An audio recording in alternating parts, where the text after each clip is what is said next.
that you have to meet?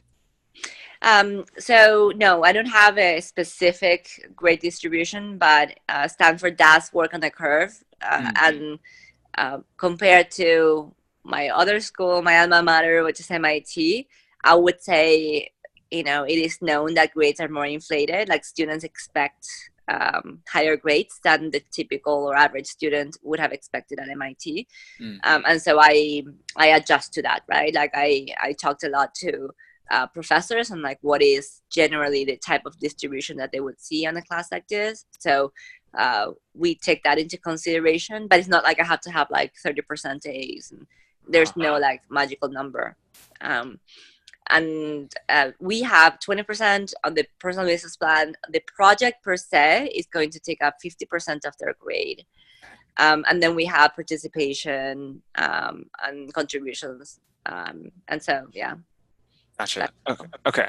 So then, 50% of their grade is on Sorry, the project. 60% because it's 20% for the first presentation, is 40% for the final presentation, then 20% for personal business plan, and I think that is 10% for participation. Is that right? 60.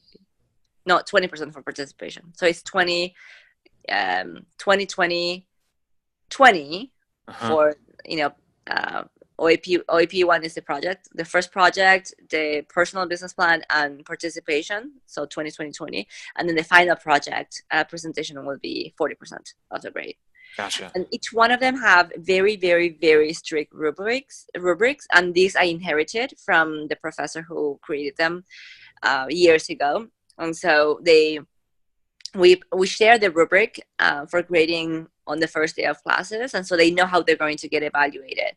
And they are not necessarily like how exactly an investor would look at the project, but at least there's a framework that they can understand where certain components have to be present, and they know how many points they're going to get for each.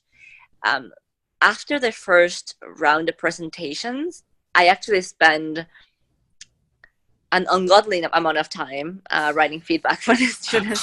Like literally is my, I mean, July is crazy because of that. I will write like, page long essays for each team on things that from the perspective of a VC, I see that they have to improve, and things that I liked on those companies. And, like intros based on the company's topic to real people, people who are creating competing startups, to potential acquirers, investors. And so like I will spend a lot of time giving them feedback and making connections for them after the first project.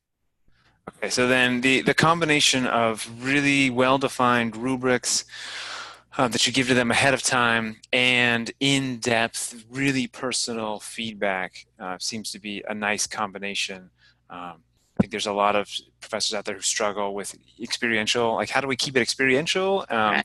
but also having it, but I need to, I need to be accessible and rigorous and that kind of stuff. So that combination makes a lot of sense. Yeah, in the past when we had trouble, honestly, with people being unhappy with us was mostly um, when we didn't provide that rubric in advance. And Mm, so they were, lost. And undergraduate students and master students tend to be very grade conscious, because they mhm. need those grades to get into grad school and so on and so forth. So um, they being able to know how they're going to be evaluated exactly, and that they feel like there's no arbitrary decision from a teacher. Because when you have a project, you can, as an investor, I can like it or not in a very subjective way, right? And they know that certain projects, appeal to me more, speak to me more.